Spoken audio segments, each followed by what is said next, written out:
Hi everybody, thanks for joining Living on the Cheap and trying to figure out. Today's topic is first world problems. Yep, first world. That's what I'm talking about. Stay tuned.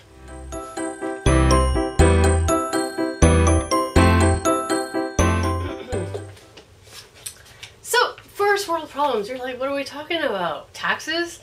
War? School funding? Medical care? All of those things. And yes, I did mention war. I'm sorry, hate it, but it seems to be started by First World War.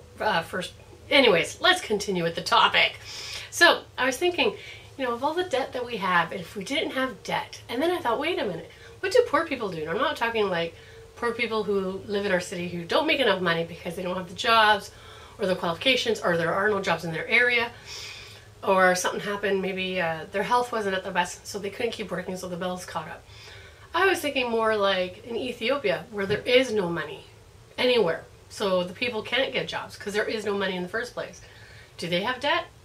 No, because there are no credit cards there. This is a first world problem, isn't it? Made me kind of think. So if there are no credit cards in those countries, how do they get by? They use what's around them. They use the river or lake to wash their clothes, take baths, drink from even. Excuse me. And so it made me kind of think about, what kind of problems we have in comparison to somebody who really is poor. And I'm talking like, not somebody who's poor around me or poor like I'm poor, but really poor because there's no choice in the country they live in, or in the city they live in, or in the village that they live in. So I wrote a few things, and I thought, in comparison, they don't even have that. And as much as I gripe and complain about our debt, I should be happy about the things we have. So, for instance, I have a Mercedes. First world problem, I know. But I have a sunroof, and the sunroof hasn't worked since last year, and I'm not getting it fixed. I figure we don't need to get it fixed. Before cars came with sunroofs, we had cars without air conditioning, and we didn't gripe about it. So I'm not getting it fixed. I refuse to get it fixed at this point because it's not a priority. I don't need to spend the money on it, because the car runs fine without it. Again, first world problem, right? My other thing is, you've heard me mention many times if you watch my channel at all, that my husband is looking to get his engine fixed, and that's why we're actually doing this debt-free journey. The engine's going to cost us 20 grand. Sorry, a little tear I think fell out of my face. Anyhow, again, first world problem. This is not a primary car. He has a company car. I have a Mercedes. This is actually our third car. And I'm going to drop the big bomb on you. I don't think I've told anybody on this channel. I'm pretty sure I haven't mentioned it, what kind of car it is. My husband has a Porsche 911. Yep, I'm sorry people, I said it. It's a Porsche 911. I'm not going to take pictures of it. I don't like to gripe on it. I don't like to show off about it. I don't. But the engine has gone. The pistons are slapping, and piston slap apparently is a very big issue. And in some countries, in the UK in particular, you can get something called a Nicky sleeve on it, and that would repair it. But nobody here will do just the Nicky sleeve. You have to get the whole engine replaced, which is ridiculous, because just getting the Nicky sleeves is like a third of the cost. So as we are doing research, because it is not a necessary fix, the engine does run. I just don't want to drive it around and have the whole engine go kaputty on me, and I'm out in the middle of nowhere, or I'm so far from home. So, and then to pay to get it towed somewhere, no. And then, of course, if I get it towed, they'll probably take it to the garage, and the garage will want to fix it right away, and I don't have the money for that. And I don't want to put it on debt. And so that's why this whole debt journey kind of woke us up.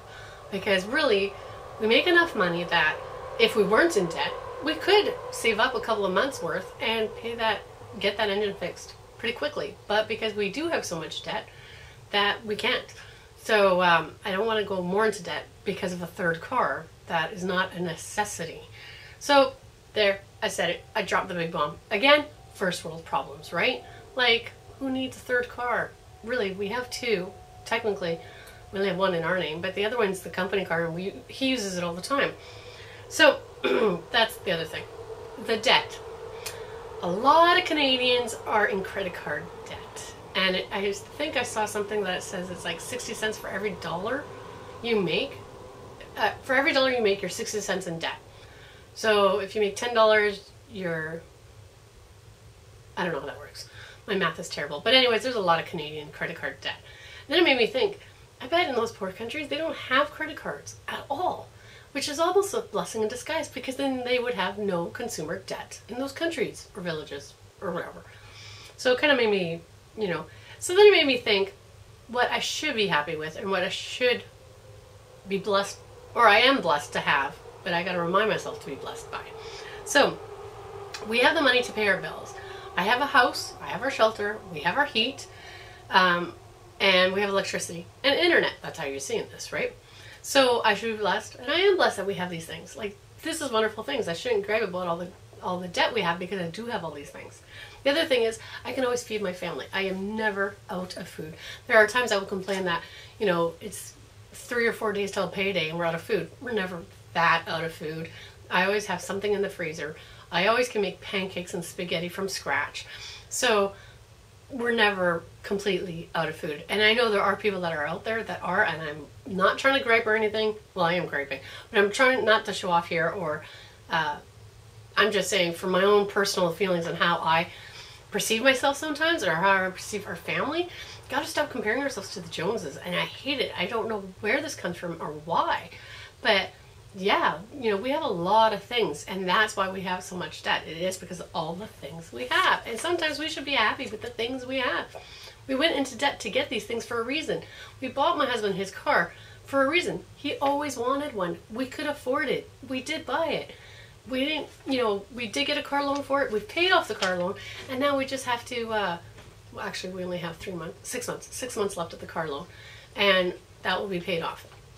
But it's not taking a big hit on us to do this car loan. Actually, it's just not paying off the debts that we have recurring that we're never ever paying off. And like many other Canadians, we were happy with that $75,000. When I started this journey, we had $75,000 in debt. I am now down to, let me see, 44? I have to double check my paperwork. I didn't write it down on my notes. I should have. You'd think I would have. No, didn't. But we're down a lot, which is very impressive. So I just wanted to share that. Be happy with the things you have. If you're in debt, you went into debt for something, whether it was holidays or items or things that you bought, furniture, trips, games, video games, I don't know, eating out all the time. You had something, and you should be happy with those things that you did do.